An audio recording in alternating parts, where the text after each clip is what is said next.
In level 3, we are going to be adding and subtracting rational expressions and leaving our answers in simplest form. This is just like adding normal fractions, numerical fractions, where we can do that if we have common denominators. For example, I could add 2/5 plus 1/5 because they have common denominators, and all I have to do is add the tops together, 2 plus 1 on the top, and the bottom is going to be a 5, and that gives us 3/5. So we're going to do the same thing with our expressions. If they have common denominators, we're going to add the tops together. So in example number 5, I'm going to add the top of my first fraction, 2x squared minus 4, plus the top of the second fraction, x plus 3, and it all goes over the same denominator, 2x plus 5. And then on the top, I want to combine like terms. So I add those expressions together, and I get 2x squared plus x, and then I can combine the minus 4 and the plus 3, and I get minus 1 over 2x plus 5.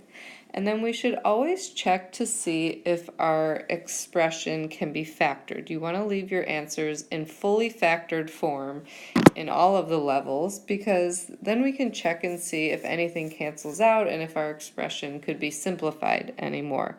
So I'm going to factor the numerator if I can. So I'm going to try 2 sets of parentheses.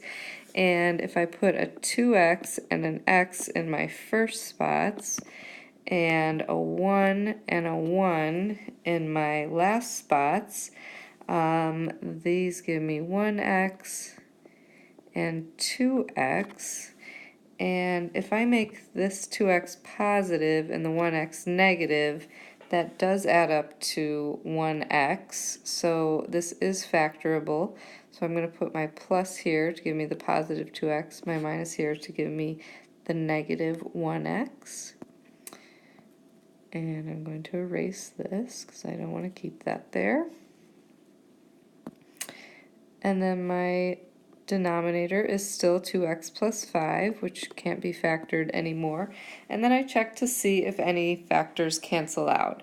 And there's nothing on the top that matches something on the bottom, so I can't cancel out any factors, and that is my final answer. So I'll go through one more example. I'll do number 6, but I'm going to leave number 7 to do together in class. For number 6, again, we still have common denominators. So we are going to combine the tops into one fraction, but be very careful with subtraction. I have to subtract that whole expression, so I'm going to put it in parentheses, and it's very important that I remember to do that because I'm going to need to distribute that negative to both of those terms in that second expression. And then my bottom, or my common denominator, is x minus 3.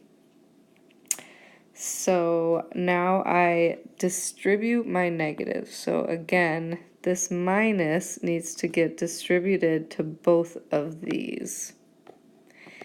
And we're going to get x minus 3x minus 2 over x minus 3.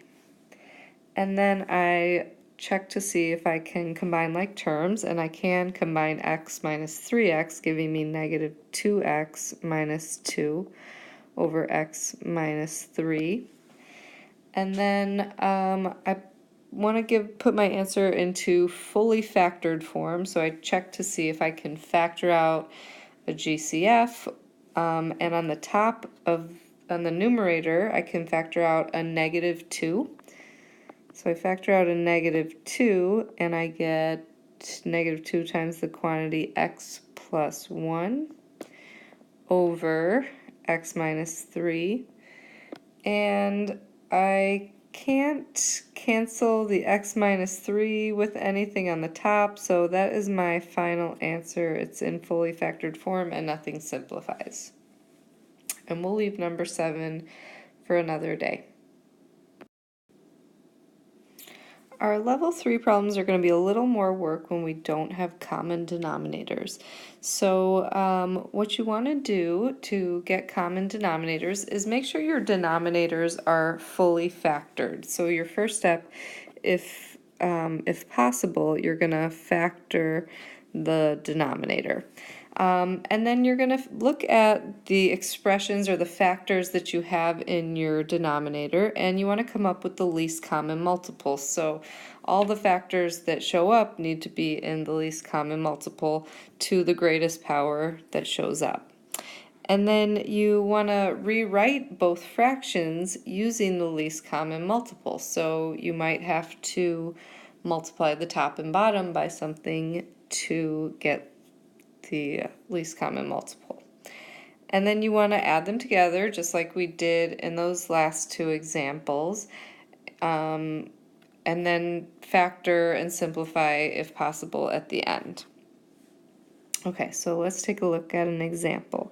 In number 8, the denominators can't be factored. One thing you can always check for is, can anything be reduced in the beginning? Can we simplify anything in the beginning? It might make our lives a little bit easier if we reduce first.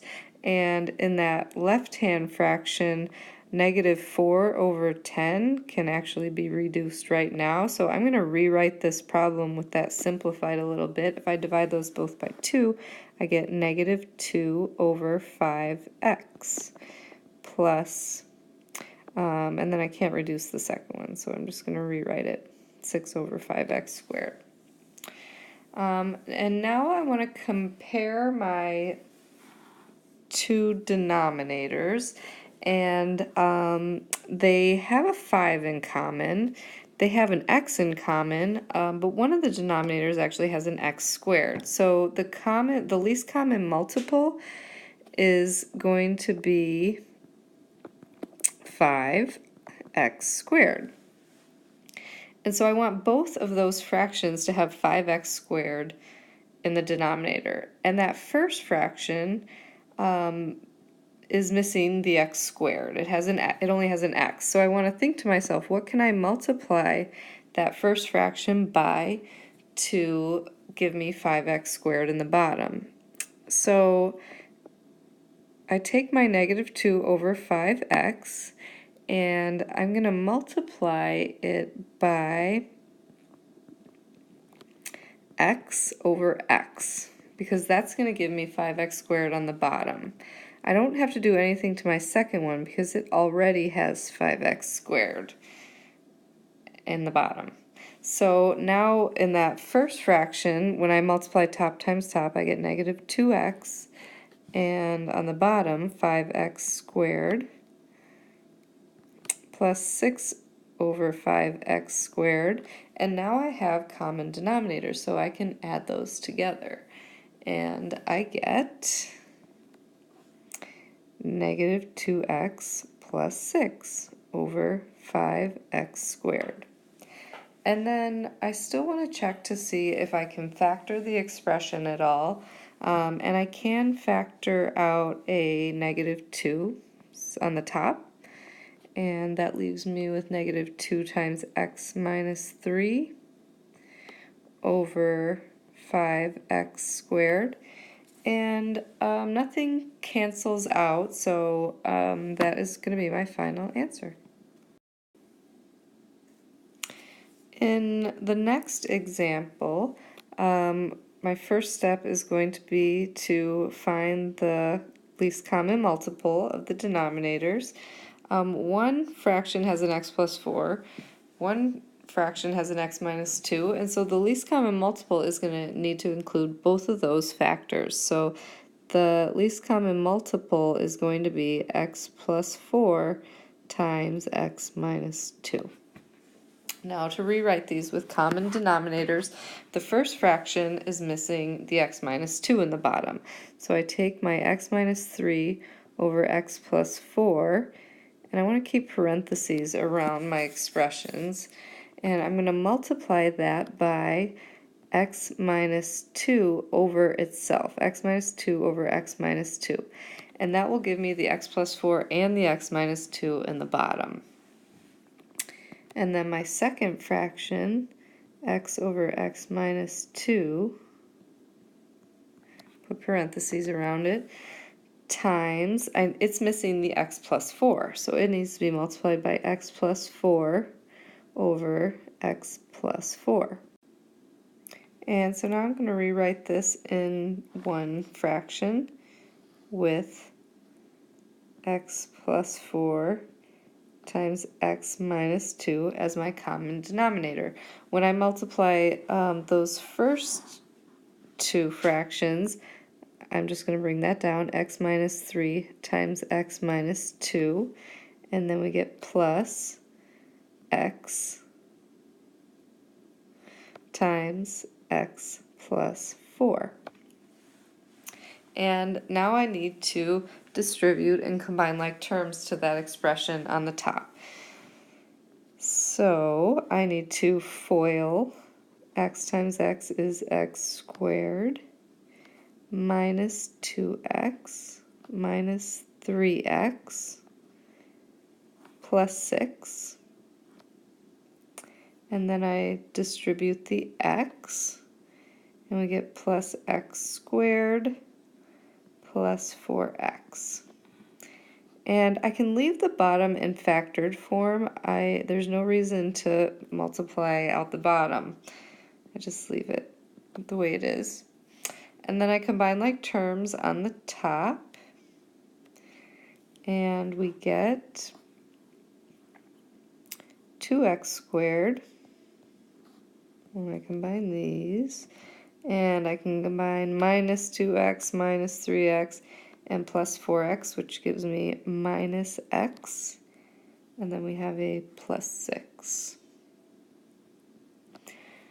And that is over x plus 4 times x minus 2. And then I always check to see if anything is factorable, because I want to leave my final answer in factored form so I can see if anything cancels out.